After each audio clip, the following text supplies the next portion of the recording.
Some of you may not remember what happened, but there was joy over the news that Japan had surrendered. They surrendered only after a terrific bombing of Hiroshima and Nagasaki with hydrogen bombs. But nevertheless, they quit. They surrendered. And that war was over, and there was great celebration. Well, we'll talk about that later, but right now, massive fireballs lit up the sky in China last night. 2 explosions leveled parts of one city, causing damage several miles away.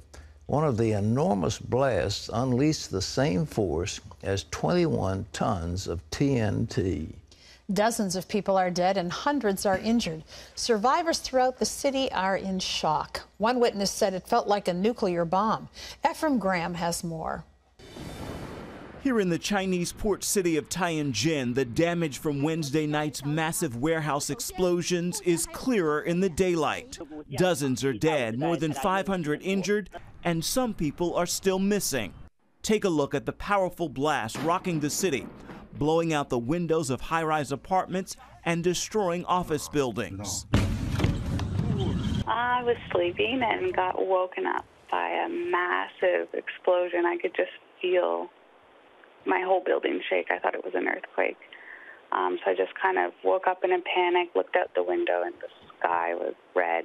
The National Earthquake Bureau reported 2 major blasts before midnight. The first with the equivalent of 3 tons of TNT, and the second the equivalent of 21 tons. The explosions took place in a mostly industrial economic development zone. Government officials and state media say the warehouse stored dangerous materials. More than 1,000 firefighters responded. I was in the city just a couple of hours before the explosions took place, and I would like to congratulate the prompt response of the authorities in seeking to minimize the loss of life. Fmr Graham, CBN News. Well, our prayers are with those who suffer. And I'm really very pleased at the way the Chinese deal with these matters. They really are concerned about those who suffer, and I've been with some of the ministers having to do with poverty and also with the crippled and the infirm, and I must say that the response to this tragedy will be very commendable, and our prayers are with them. Well, one of Planned Parenthood's biggest backers in the media says the abortion provider has been lying. The Washington Post is giving the company 3 Pinocchios for not telling the truth about their abortion practices.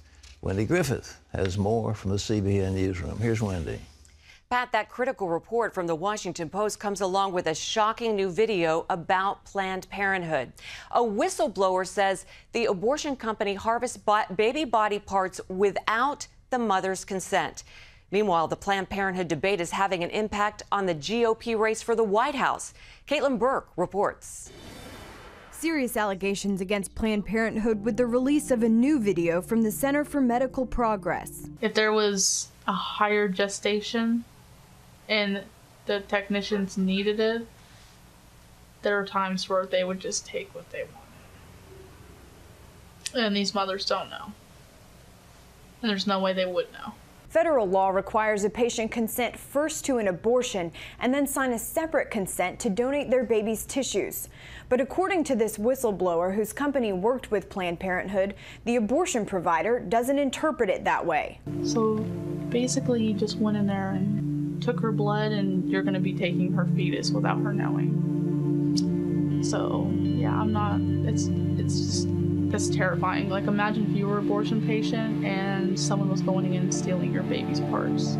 Another shocking revelation, patients simply seeking a pregnancy test at Planned Parenthood were considered part of the supply as well. Pregnancy tests are potential pregnancies, therefore potential specimens. So it's just taking advantage of the opportunities. Despite the recent videos exposing Planned Parenthood, Republican presidential hopeful Donald Trump recently defended the company, saying they do many good things for women's health. Penny Nance of Concerned Women for America told CBN News that Trump's just buying into the story Planned Parenthood is selling. Donald Trump is completely wrong. We must zero fund Planned Parenthood. Senator Joni Ernst had a brilliant bill that would shift that funding, all that money, over to community health centers that actually do help women around the country. There's 9,000 of them around the nation that care for the whole woman and don't do one abortion. Carly Fiorina also blasted Trump, saying his talking points come straight from the Democratic Party. Fiorina recently spoke with CBN's David Brody, saying the Democrats' true platform needs to be exposed to the American public. People don't understand that the Democrats' platform is it's not a life until it leaves the hospital. They don't understand that Hillary Clinton has lobbied over and over against parental notification. Honestly, the Democrats believe that it's okay for a 13-year-old girl to have an abortion without a parent's permission, but she can't go to a tanning salon, she can't go get a tattoo. The debate to defund Planned Parenthood is expected to continue when lawmakers return next month. Caitlin Burke, CBN News. Pat, what kind of impact do you think this is going to have on the race for the White House? Well, I think it'll be front and center because Planned Parenthood is an awful organization, and I think Trump stepped into it. He did pick up the Democratic Party line. Maybe he's trying to reach across the aisle, but he hurt himself with Republican voters, I think, in that interchange. But who knows? But I do think that the idea of selling body parts and spending $528 million taxpayer money to support this organization is outrageous. And yet the president said, I will shut the government down rather than take away the funding for that organization. And it's proven now that what they're dealing with is an organization that essentially is a mass killer of babies. And the idea of women's health is just an illusion. And the Washington Post, of all the organizations, is pointing it out. 3 Pinocchios, and they went into great details about, they said, so they have a few pills they give out to people. And they said it's like the Boston Marathon. They may give out 40,000 cups of water, and they're going to say that they're really in the water providing business instead of running a race. I mean, it's ridiculous. The American Center for Law and Justice has a major lawsuit against Planned Parenthood in California. It won one, significant one, in a Texas case, and that was settled. And the one in California is enormous, and it's again a whistleblower who said Planned Parenthood was lying. They were triple billing the federal government for the abortions. And the abortions are coming in anywhere between $1,200, $1,500, maybe $2,000, $3,000. And that all goes into Planned Parenthood's pockets, plus whatever expenses they have. But yes, it will be a tremendous issue. There isn't any question about it. Well, it looks like Hillary is on the griddle, and if she survives, Bernie Sanders has gotten the lead in New Hampshire, of all things. Wendy? That's right, Pat. New signs of political trouble for Democratic frontrunner Hillary Clinton. A poll shows rival Senator Bernie Sanders now taking the lead in New Hampshire in the Democratic race for the presidential nomination. One thing that's hurting Clinton, the investigation into her private email server is heating up. Wednesday, she agreed to turn over the server to the FBI. A report from the Inspector General shows that some of her emails included top secret information, including one of the government's highest levels of classified material. Well, the American flag is being raised in Cuba. After more than 5 decades, the U.S. Embassy in Havana officially opens tomorrow. It's a sign of hope for many, but also a disappointment, as Secretary of State John Kerry has not invited Cuban dissidents to the historic event. CBN's Heather Sells recently traveled to the island nation and has the latest. For most Cubans, the new friendship with the U.S. doesn't mean much unless it puts food on their table or money in their pocket. Average government salary here is $20 a month, and even most professionals typically make less than $50.